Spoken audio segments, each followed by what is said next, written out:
So last year was a really, really interesting year. There was certainly a lot of growth in the whole SDN ecosystem, including in ONF. And we have huge membership growth. We're talking 96 member companies.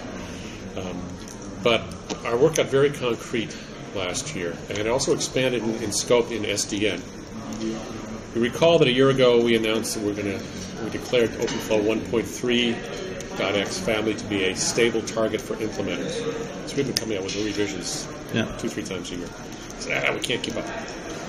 And proved in hindsight to have been a good decision, because a lot of implementers are now focusing on 1.3.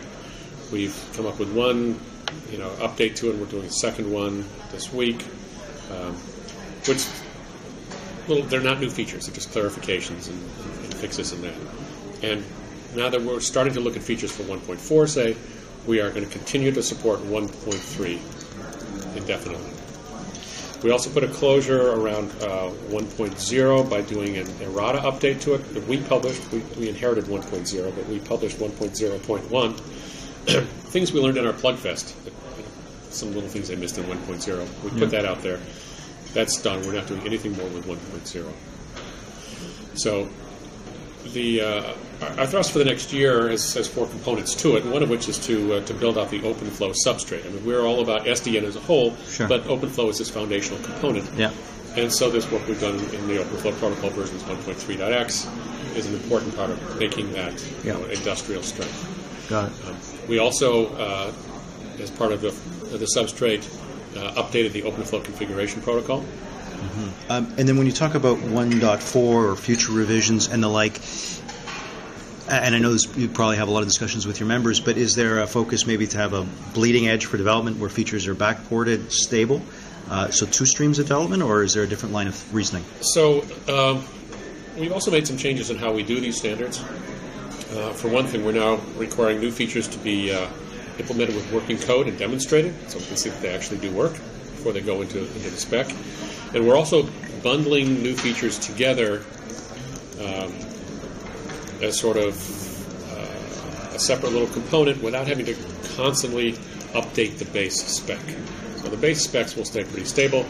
When we have enough experience with the cluster of new features, then we'll incorporate them into the base spec. Correctly, with 1.3 there was an element of hardware that was required, if I'm not mistaken. When we're talking about forward-moving specs, how important a role is silicon versus just software? Is it stuff that needs to always be embedded in silicon?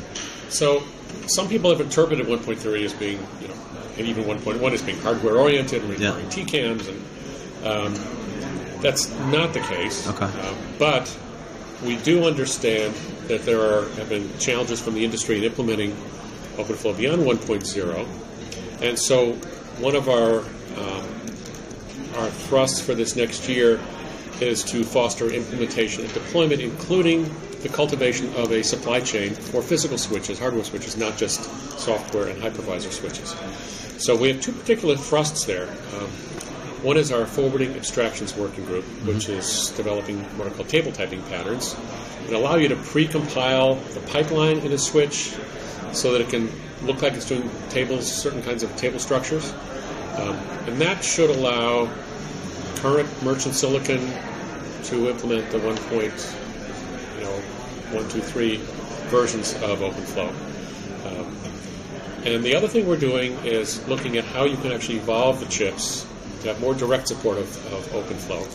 And so we have announced and chartered and are just now starting to recruit members for a chip makers advisory board that'll advise the ONF board of directors on a roadmap for what silicon can do, some advice for ONF on how we can help foster advances in chip design, and what we might want to do with our technical program in ONF as a consequence.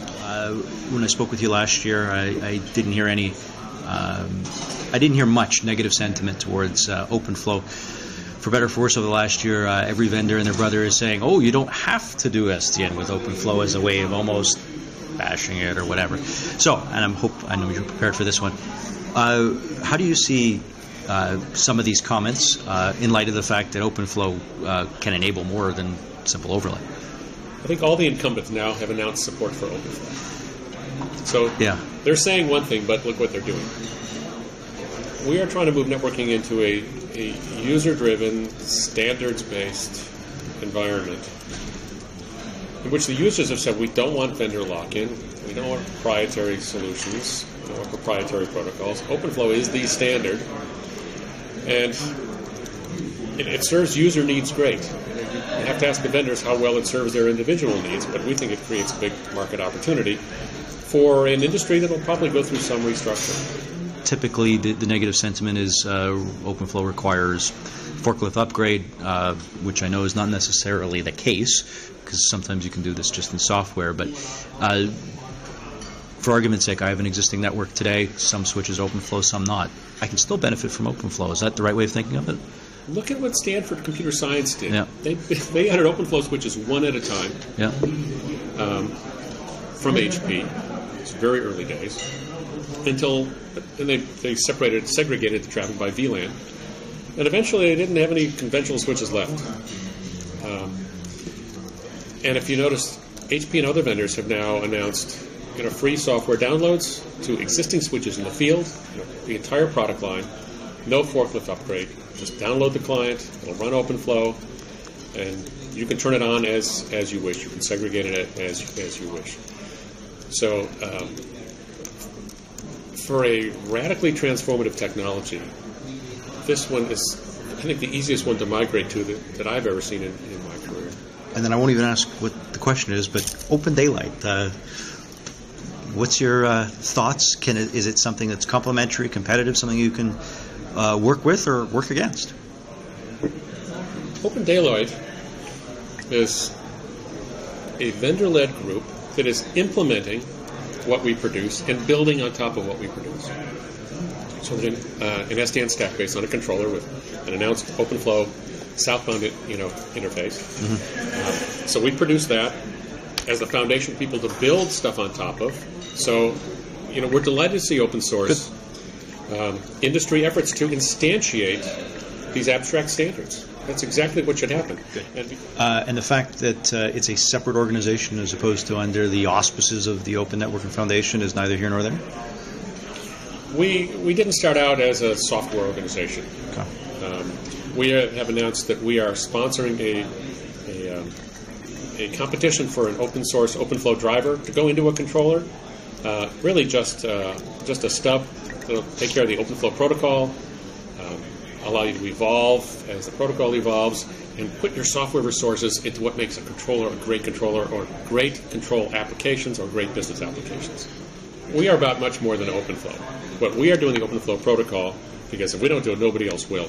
And it's going to be the vendor-neutral, standard, take-for-granted way of communicating between a separated control plane and a distributed multiple forwarding plane.